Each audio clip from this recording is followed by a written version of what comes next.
안녕하십니까. 암호화폐 정보를 전달해 드리는 닥터 비트맨입니다. 네, 평일의 절반 수요일입니다. 현재 녹화 시간 이제 오후 12시 32분입니다. 많은 분들이 점심을 드실 시간이지 않을까 생각이 드는데, 오늘 비트코인의 가격의 경우는 어제에 이어서 한 차례 더 급락하면서 64,000달러대까지 하락하는 모습을 보여주었습니다. 장기적으로 바라보시는 분들의 경우는 지금의 하락세 속에 오히려 박앤세일이구나, 조금 더 저렴하게 구매할 수 있구나 라는 생각을 하셨을 것이고, 선물 투자를 통해서 이제 고레버리지 투자를 진행 중이신 분들은 좀 시커파지 않으셨을까 라는 생각이 드는데요. 현재 비트코인의 가격이 왜 하락을 하였는지에 대해서 계속해서 분석들이 나오고 있습니다. 일단 코인마켓캡에서 메이저 탑10 코인들 가격 전반적으로 살펴보도록 하겠습니다.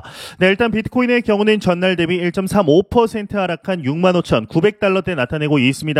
이더리움의 경우는 1.51% 하락한 3,300달러대, BNB의 경우는 557달러, 솔라나의 경우는 186달러대, XRP는 전날 대비 2.12% 하락한 0.58달러대 나타내고 있는데요.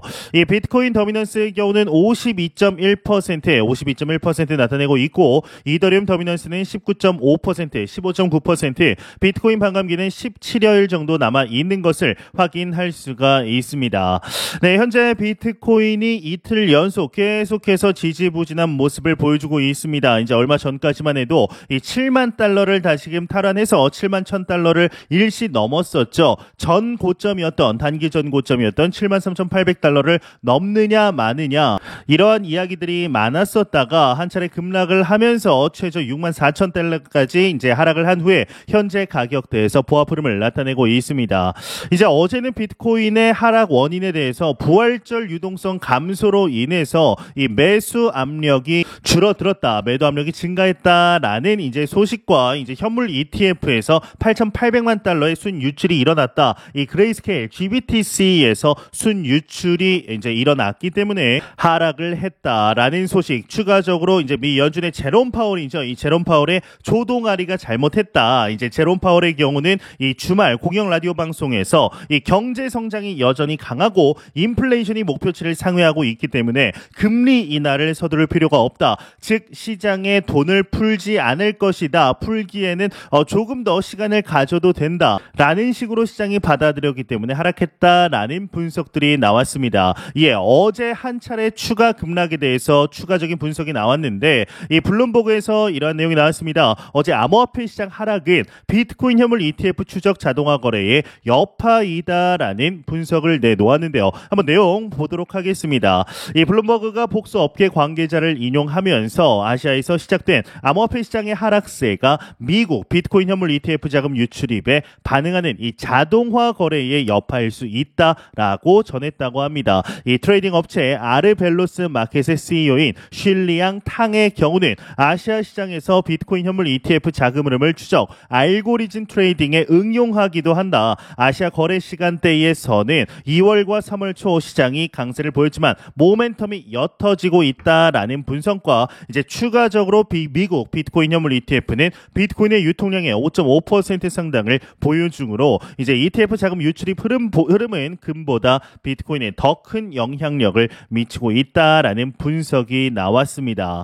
현재 이번 하락으로 인해서 시겁하신 투자자분들이 꽤나 계신 것으로 보입니다. 이제 일부 커뮤니티만 보아도 이 크립토 마켓 이제 비트코인의 강세장은 끝났다, 이대로 59K까지 60K 6만 달러도 이제 무너지면서 59K 54K 이제 점진적으로 하락을 할 것이다 라는 이야기들이 나오고 있습니다. 이렇게 크립토 마켓은 분위기가 하루 다르게 바뀐다, 급진적으로 바뀐다라고 볼 수가 있는데요. 이제 이와 더불어서 그럼에도 이 비트코인 선물의 펀딩 비율이 음수 전환만 아니라면은 이거는 이제 하락장이 시작했다, 뭐 강세장이 끝났다라고 보기보다는 그냥 조정이다, 건강한 조정이다라는 분석이 나왔습니다. 일단 내용 한번 보도록 하겠습니다. 이 코인리스 컨텐츠 크리에이터로 활동 중인 온체인 애널리스트 댄 크립토의 경우는 최근 공매수 롱 포지션 우세로 양수를 유지했던 비트코인의 무기한 선물 펀딩 비율이 0 근처까지 떨어졌다. 이 같은 현상은 상승장의 조정 구간에서 자주 관측된다라고 분석을 하게 됐는데, 이어서 그는 상승장에서는 조정 기간이 길어지더라도 펀딩 펀딩 비율이 음수로 전환되지 않는 것이 포인트이다. 조정 기간이 끝나고 추가 상승으로 인해 유입될 신규 투자자를 기다리며 일상생활을 이어가는 것이 정신 건강에 더 좋을 수 있다라고 덧붙였다고 합니다. 일일비하지 말아라 이 말이죠. 네, 현재 이제 파이넥스의 봇을 보더라도 이 그리드 프로필 밑에 이제 펀딩 비율이 나옵니다. 이 펀딩 비율이 한 이틀 전, 3일 전만 해도 0.045까지 올랐었는데 현재는 0.01%로 상당히 안정화되어 있다라고 볼 수가 있겠는데요. 이뿐만 아니라 추가적으로 미 정부 소유의 비트코인이 매도됐다라는 이제 소식 또한 나왔습니다. 장기적으로는 좋은 일이다라고 이야기를 하고 있는데 어떤 내용인지 한번 같이 보도록 하겠습니다. 이 더블럭 프로 X 계정이 미국 검찰의 실크로드 압수 자금이라고 표시된 이제 월렛이 코인베이스 프라임으로 0.001BTC를 이체, 즉 테스트 거래를 진행했다라고 전하게 됩니다. 해당 월렛에는 20억 달러 상당의 비트코인이 포함되어 있다라고 하는데 이후 해당 월렛은 한국 시간 기준 3일 1시 59분경 1999.999 BTC 약 1억 3,127만 달러를 테스트 거래를 실시한 이 코인베이스 주소 및 신규 주세로 이체를 했다라고 합니다. 이 테스크 송금 포함 약 2,000BTC가 코인베이스 핫 월렛으로 입금이 된 셈이다라고 이야기를 하면서 이 아담백의 경우는 엑스타컴을 통해 미국 정부가 압수한 범죄 연루 BTC를 매도하고 향후 더 많은 달러를 찍어내는 것이 비트코인 사용자에게는 좋은 일이다라고 언급을 하고 있습니다. 네, 이제 엊그제 하락에 대해서 많은 이유들이 나오고 있습니다. 다시 한번 복귀를 해보자면 부활절 유동성 감소로 인해서 1차 하락을 했다. 그리고 비트코인 현물 ETF 총량을 보았을 때 유입보다 유출세가 더욱 많았고 이 유출세는 GBTC에서 나왔으며 이에 더불어서 이 제롬 파월 또한 주말에 라디오 방송에서 금리 인하를 서두를 필요가 없다라고 조동아리를 이제 단속하지 못했고 그리고 비트코인 현물 ETF 추적 자동화 거래의 여파로 인해서 추가적인 하락을 했으며 하지만 비트코인 선물 펀딩 비율은 현재 음수가 아니기 때문에 양수이고 안정화가 됐기 때문에 건강한 조정이다. 추가적으로 정부 소유의 비트코인 매도가 이루어졌다. 하지만 크게 걱정할 일은 아니다 정도로 이제 볼 수 있지 않을까 생각이 듭니다.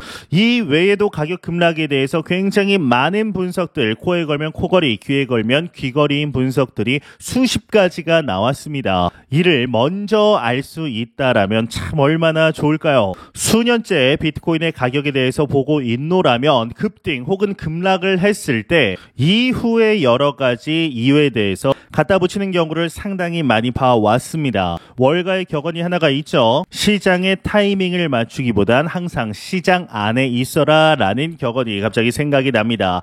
이제 이러한 소식과 더불어서 그럼에도 지금 시장 상황이 좋지 않음에도 불구하고 긍정적인 분석들, 긍정적인 소식들 계속해서 나오고 있습니다. 이 미 기업 최초로 비트코인 현물 ETF 보유 신고서가 제출이 되었다라고 합니다. 이게 뭔 내용인지 한번 같이 보도록 하겠습니다.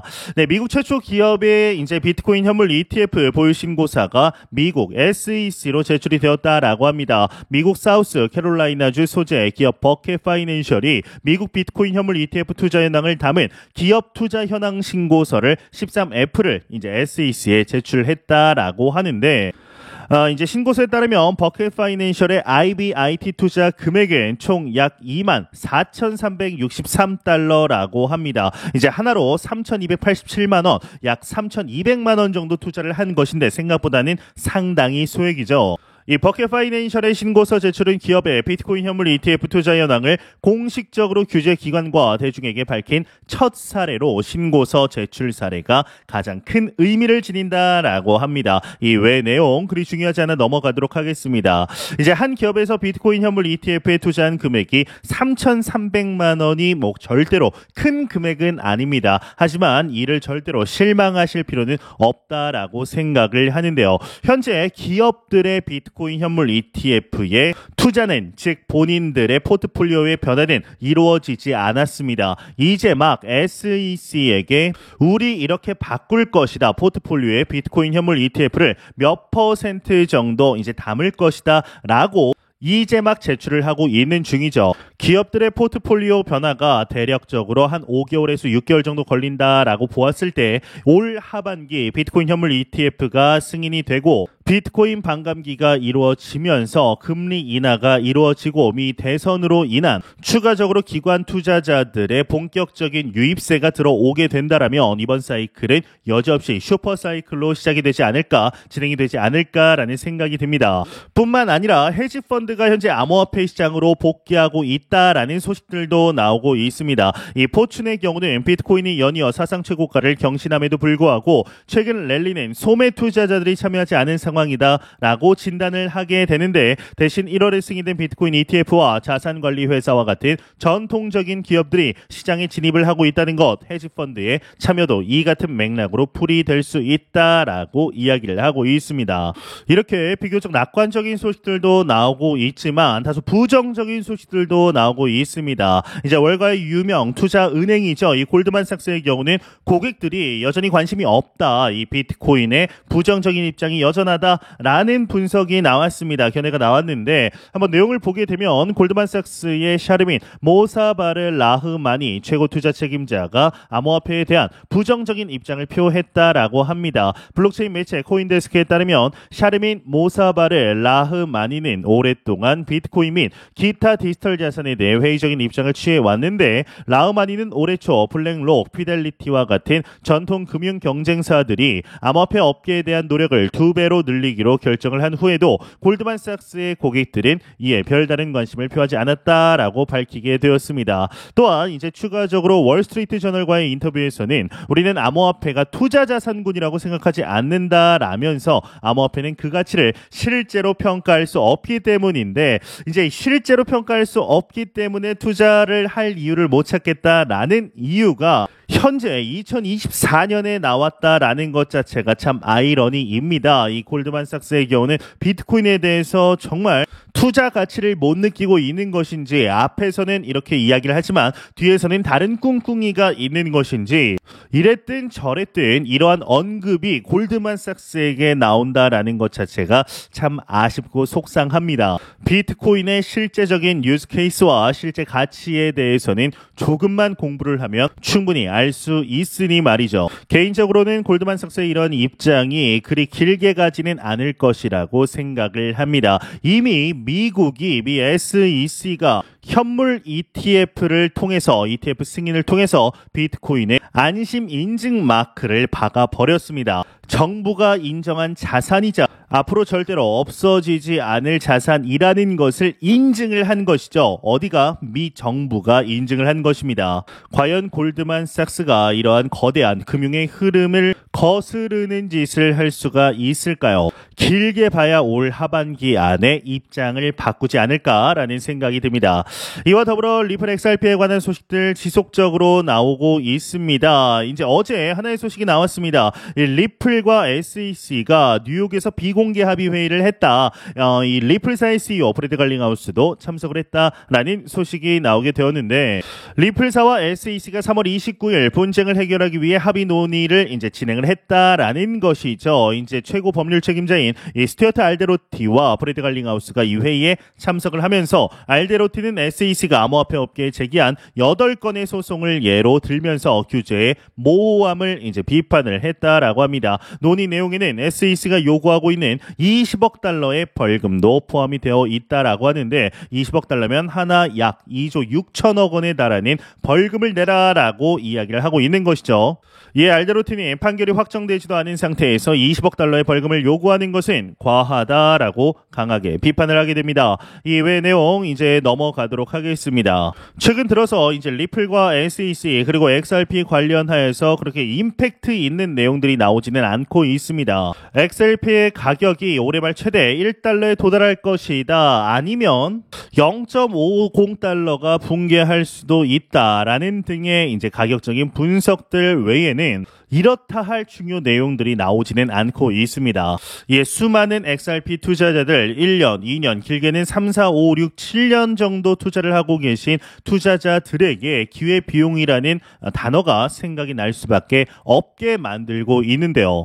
그럼에도 우리가 XRP 투자를 접지 못하는 이유는 단 한 가지입니다. 리플사가 실제적으로 XRP를 이용하는 실제적 유즈 케이스를 폭발적으로 만들어내고 있다. 그렇지만 이것 자체가 아직 가격에 반영이 되지 않았으므로 XRP의 잠재 능력, 내재 가치는 리플사 SEC와의 소송이 완전하게 끝나게 되면 그 누구도 탑승하지 못할 속도로 상승할 것이다. 이 하나를 보고 투자를 하고 있는 것입니다. 실제로 이러한 일이 일어날지 안 날지는 현재 그 누구도 알 수 없습니다만 항상 폭발적인 상승은 아무도 예상하지 못한 시기에 찾아왔었기 때문에 현재 우리가 맞이하고 있는 불장 XRP가 어떠한 모습을 보여주게 될지 2017년의 상승장의 주인공은 비트코인이었습니다. 2021년 상승장의 주인공은 이더리움이었죠. 이제 현재 우리가 맞이한 2024년 불장의 주인공 XRP가 될 수 있기를 진심으로 한번 바라보도록 하겠습니다.